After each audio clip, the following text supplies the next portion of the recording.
A e dini se sa zgjat pushimi lehonisë në Kosovë dhe kush e paguan atë?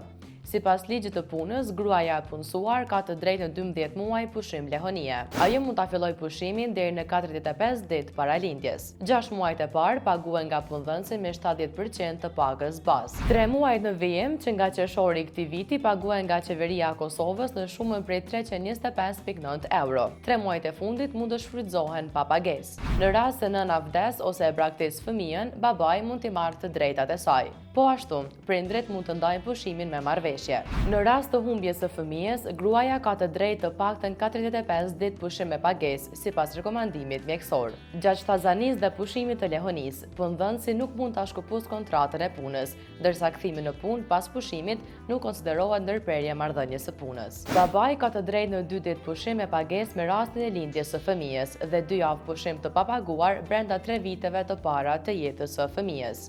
Megjithatë, studimet tregojnë se këto të drejta shpesh skelen, veçanërisht në sektorin privat, ku gratë përballen me diskriminim gjatë shtazanisë ose pas kthimit nga pushimi i lehonisë. Ekspertët kërkojnë që ligji të ndryshohet për të barazuar pushimin prindëror dhe për të lehtësuar barrën mbi punëdhënësit, në mënyrë që gratë të mos penalizohen për ushtrimin e së drejtës së tyre ligjore. Pra, pushimi i lehonisë është një e drejtë ligjore, jo privilegj, një e drejtë që mbron gruan, fëmijën dhe barazi në punë.